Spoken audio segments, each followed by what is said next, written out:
건강에 꼭 필요한 이슈 메디인에서 살펴보겠습니다. 쿠키뉴스 유소인 기자 나와 있습니다. 어서 오세요. 안녕하세요. 오늘 어떤 내용 준비되어 있습니까?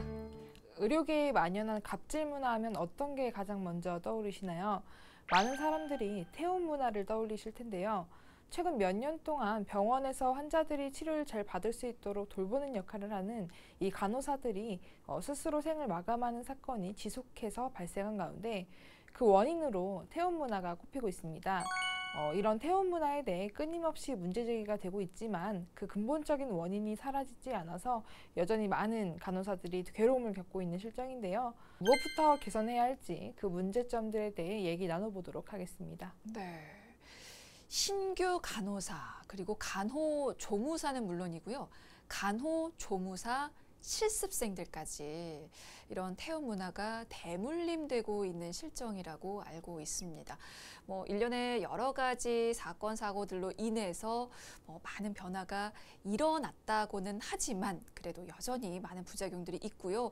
또 근본적인 원인은 아직 해결되지 않고 있는데요. 자, 오늘 관련 상황 좀 살펴보고 가도록 하겠습니다. 먼저 태움이라는 용어부터 좀 설명을 듣고 가죠. 예, 태움은 영혼이 제가 될 때까지 태운다는 뜻에서 나온 일종의 은어인데요. 네. 후배나 신규 간호사가 업무 미숙 등을 이유로 선배 간호사에게 당하는 그런 심한 질책이나 따돌림 등의 괴롭힘을 말합니다. 네, 자, 이런 태움으로 인해서 안타까운 아주 극단적인 선택까지 한 그런 간호사들도 있습니다. 자, 이들의 죽음으로 인해서 병원 내 괴롭힘인 이 태움이라는 것이 알려졌다고 해도 사실은 과언이 아닌데요. 어떤 사건들이 좀 있었습니까? 먼저 2018년에 있었던 사건부터 말씀드리면요. 네. 2018년 2월에 서울 아산병원 중환자실에서 근무했던 고 박선욱 간호사가 아파트 화단에서 숨진 채 발견됐습니다. 서울 아산병원 간호사로 일한 지 고작 한 5개월 만이었습니다. 다른 병원은 지원하지 않았을 만큼 가고 싶었던 곳이었는데 6개월을 견디지 못하고 결국 극단적인 선택을 감행했던 것인데요. 박 간호사는 업무에 대한 압박감과 함께 일하는 간호사의 눈초리를 언급하면서 하루 서너 시간밖에 못 자고 끼니는 매번 거르고 있다는 메모를 남겼습니다. 네, 기억이 납니다. 참 안타까운 사건이었는데요. 벌써 3주기가 지났습니다. 이 사건은 어떻게 마무리가 됐었죠? 사건 이후 직장 내 괴롭힘의 고리를 끊기 위해 간호사들과 유족들은 함께 거리에 나섰습니다. 바라는 것은 병원 측의 사과와 재발 방지였습니다.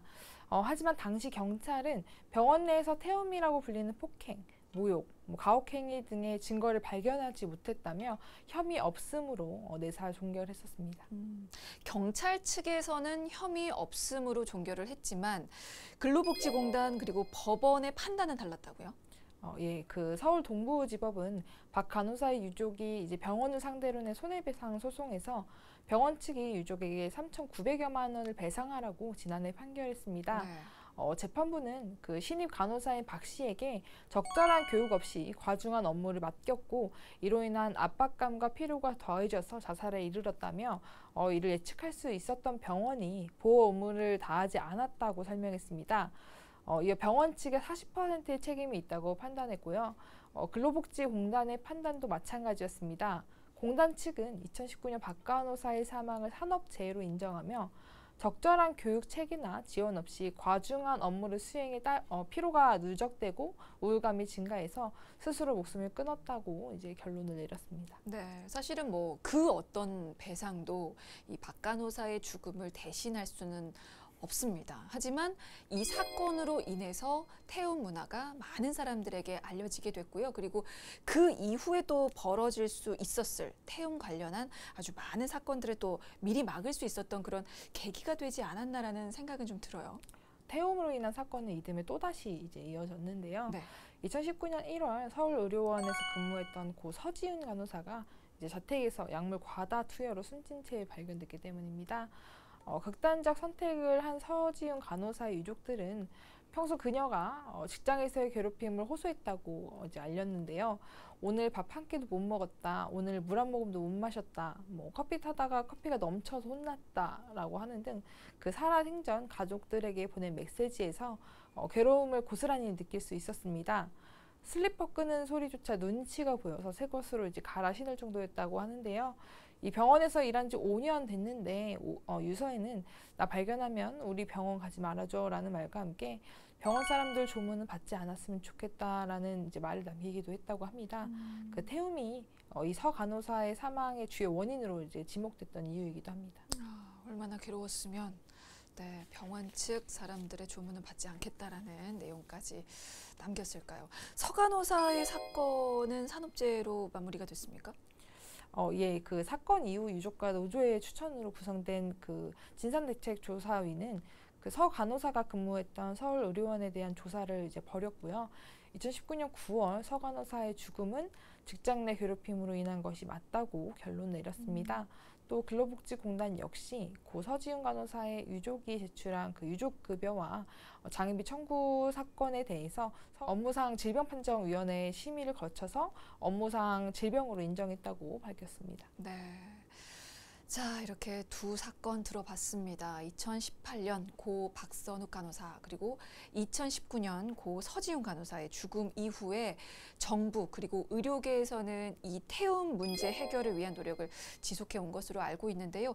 이게 구체적으로 어떤 변화들이 좀 있었을까요? 2019년 7월 16일부터 근로기준법상의 직장 내 괴롭힘 금지 규정이 신설됐고요.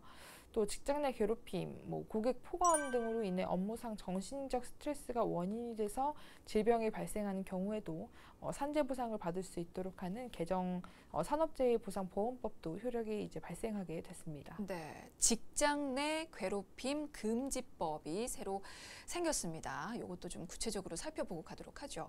자, 법에서 규정하는 직장 내 괴롭힘의 정의는 어떻게 됩니까? 근로기준법 제76조의 2의 직장 내 괴롭힘의 정의는 직장에서의 지위 또는 관계 등의 우위를 이용해 업무상 적정 범위를 넘어 다른 근로자에게 신체적, 정신적, 정서적 고통을 주거나 업무 환경을 악화시키는 행위로 정의하고 있습니다.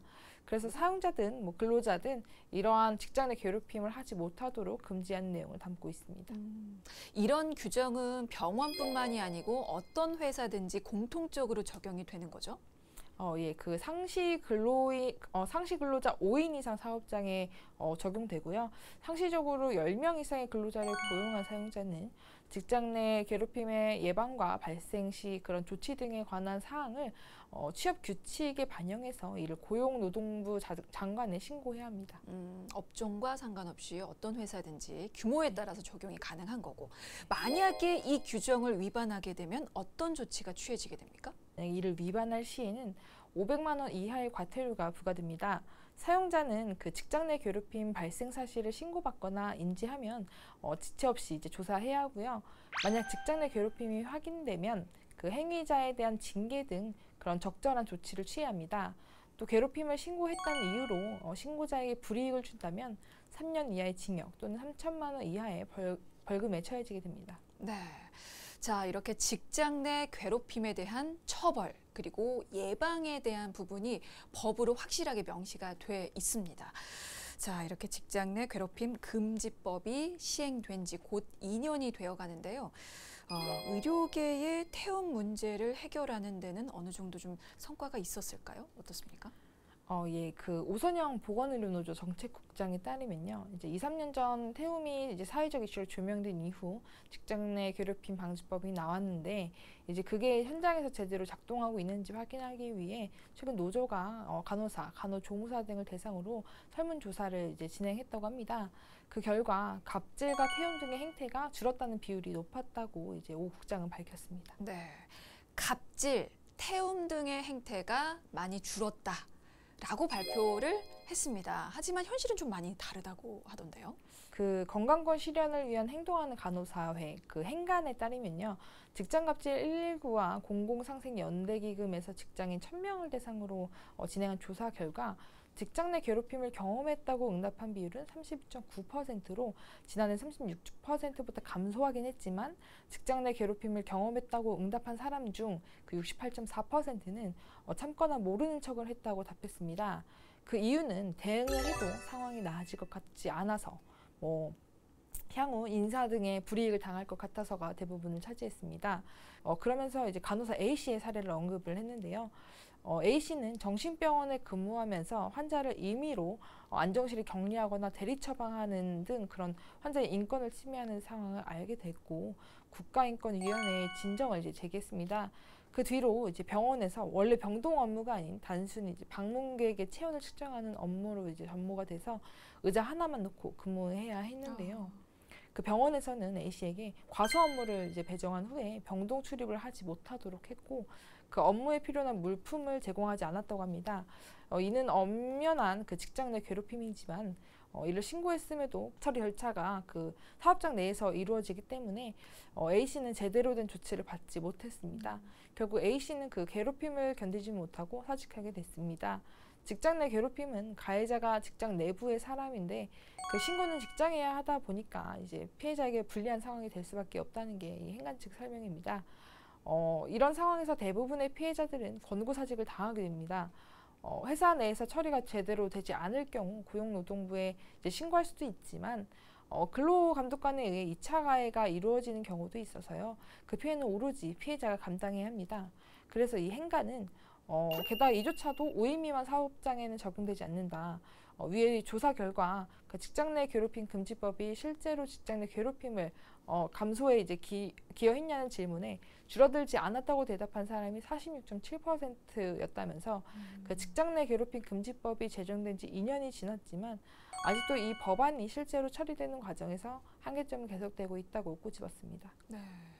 직장 내 괴롭힘 금지법이 시행되고 나서 물론 변화는 있었겠죠.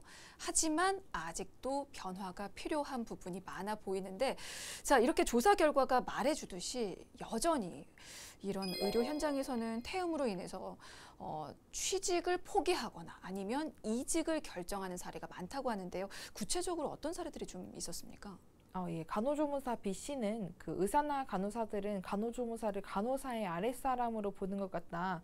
폭언 등을 참다 못해 퇴사를 결심했고 1년간 우울증 치료를 받았다. 다시 직장을 구하려고 보니 막막하다라고 이제 호소했습니다. 또 예비 간호사, 간호조무사가 모인 온라인 커뮤니티 등에서는 그 의료계의 갑질 문화 때문에 취업이 걱정된다거나 아예 포기했다는 글도 올라와 있는데요. 간호조무사 70생이라고 밝힌 한 이용자는 간호사, 간호조무사들의 갑질에 학을 떼고 취업을 포기했다. 그 의료계는 갑질이 일상화된 곳이라고 밝혔습니다.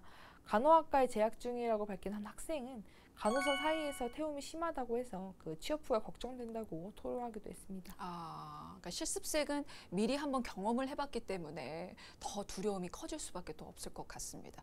심지어는 직장 내 괴롭힘 금지법 시행 이후에 간호사 태움 문화가 더 교묘해졌다고 토로하는 경우도 있다고요. 예. 그 직장 내 괴롭힘 금지법 시행 이후에는 신고를 위한 녹음을 할 수 없는 상황에서 교모하게 태우는 경우도 많아졌다는 제보도 있었습니다. 언론 보도에 따르면요. 경기도 소재의 국립병원 신입 간호사로 일을 시작한 C씨는 입사 후 한 달 만에 동기의 3분의 1이 퇴사했다면서 그 앞으로 험담을 하면 녹음을 할까봐 밖에서 기다리라고 지시한 뒤에 욕을 하기도 하고 태우기 전에는 뭐라고 하는 건 아니다라는 말을 붙이기도 했다고 하소연했습니다. 또 서울시의 한 종합병원에 취업해 2달 만에 그만둔 간호사 D씨는 선배 간호사가 내가 하는 모든 것, 청소하는 것조차 더럽고 쓸데없다고 폭언을 퍼부었다면서 옷을 갈아입는 시간 등 그런 녹음을 하기 어려운 상황에서 부모님 욕을 하거나 심한 말을 집중적으로 했다고 토로했습니다. 이게요, 선배로서 후배에게 정말 어떤 필요한 교육을 해주거나 잔소리를 하는 거면 떳떳하지 못할 이유가 없을 것 같은데 이렇게 뒤에서 교묘하게 태움 문화를 행한다라고 하는 게 약간은 좀 사실은 이해가 안 되는 부분인데요. 그리고 더 기가 막히는 일은 태움을 주도하던 간호사가 처벌은커녕 버젓이 교수에 임용되는 일도 있었다고요?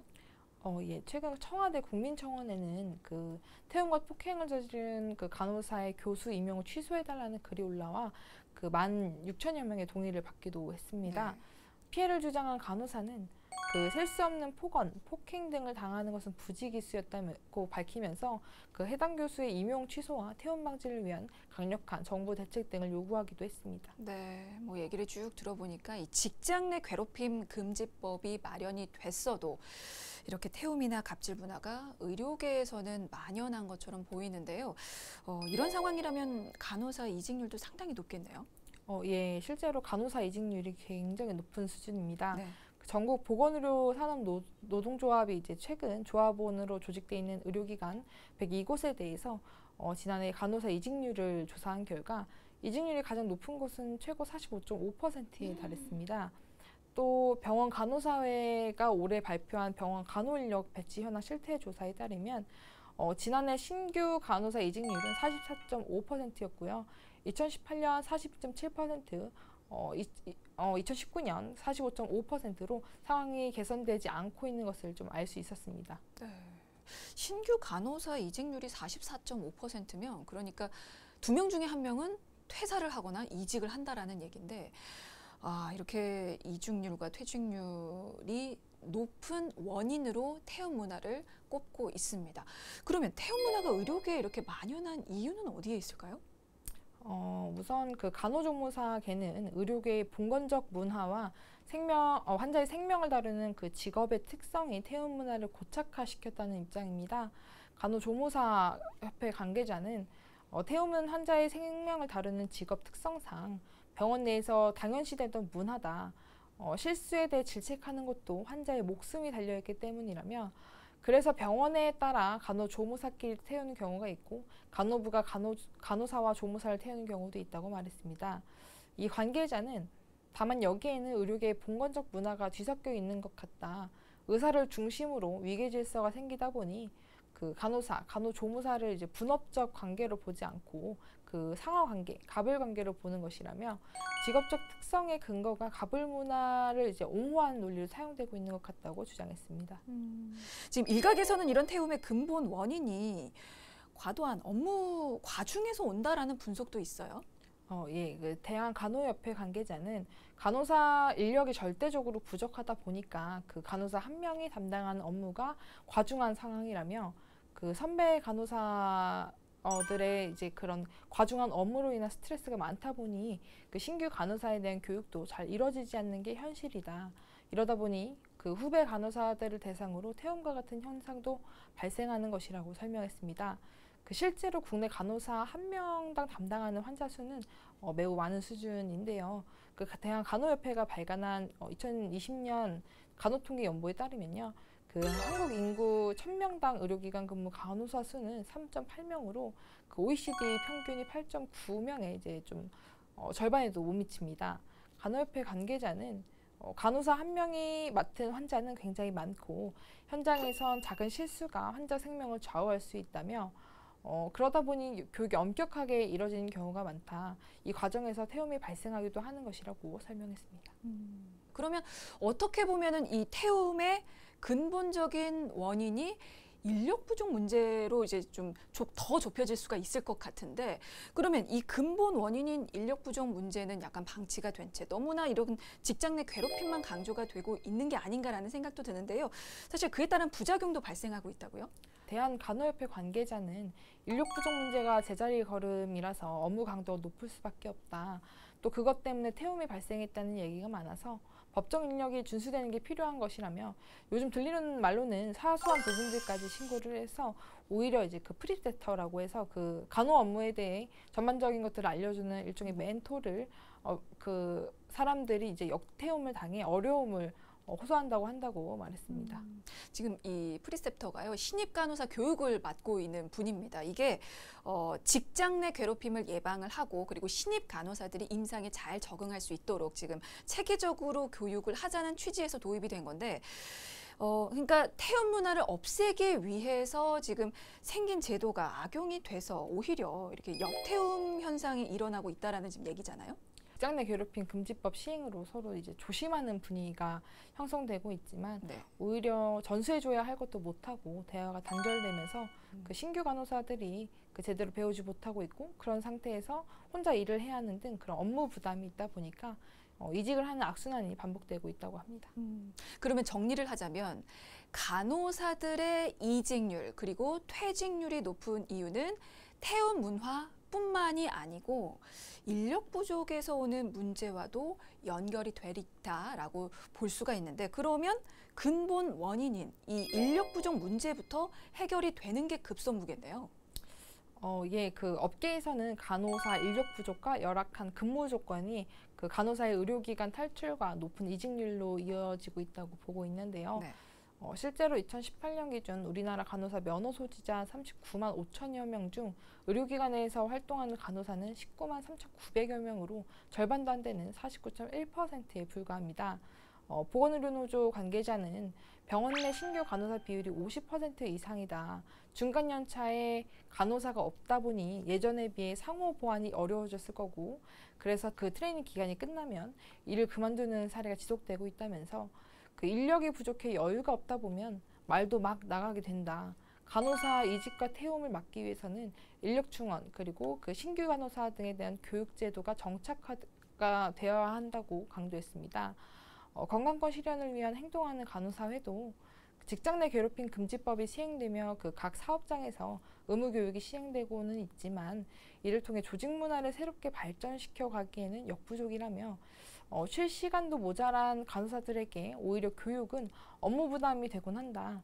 조직 문화 개선을 위한 직장 내부의 노력도 물론 있어야 하겠지만 이는 간호 인력 충원을 통한 1인당 적정 환자 수 배정, 노동 조건 개선과 같이 병행돼야 한다고 강조했습니다. 네, 심지어는요, 의료계 현장에서 인력만 충원이 돼도 태움 문제의 절반은 해결이 된다라는 말이 나올 정도라고 하는데요. 이에 대해서 정부 쪽 입장은 어떻습니까? 양정석 복지부 간호정책과장은 지난 2018년 3월 간호사 근무환경 및 처우 개선 대책을 발표한 이후 그해 12월 병원협회와 협업해서 그 인권침해 대응 매뉴얼을 만들어서 배포했고, 지속적으로 이제 교육을 진행하고 있다면서도 또 그 복지부 소관법은 아니지만 직장 내 괴롭힘 금지법이 신설되며 그에 맞게 가이드라인을 수정 배포했다고 말했습니다. 네. 근데 보건복지부가 지난 2018년 3월에 발표했던 간호사 근무 환경 및 처우 개선 대책. 이거는 현직에 있는 간호사들에게는 현장의 목소리를 담아내지 못했다라는 비판을 받았는데, 그거는 어떤 이유에서였습니까? 간호 서비스에 대한 건강보험 수가를 개선하고 이로 인해 발생하는 추가 수익금을 간호사 처우 개선에 사용토록 한다는 게 주요 골자였습니다. 일단 또 바람직한 간호사 교대 근무 모델을 개발하겠다는 것 대책에 포함을 했었는데 그 처우 개선을 위한 별도의 예산을 편성하지 않고 권고에 그치다 보니까 현장에서는 변화를 실감하지 못했습니다. 그렇군요. 자, 현장에 이런 목소리도 듣고, 그리고 보건복지부가 태움 그리고 간호인력 부족 문제를 해결하기 위해서 교육 전담 간호사 배치를 민간 병원으로 확대하는 방안도 지금 검토하고 있다고 하는데, 이 부분도 잠깐 듣고 갈까요? 예, 그 복지부 간호정책과장은 교육 전담 간호사 사업도 계속하고 있다.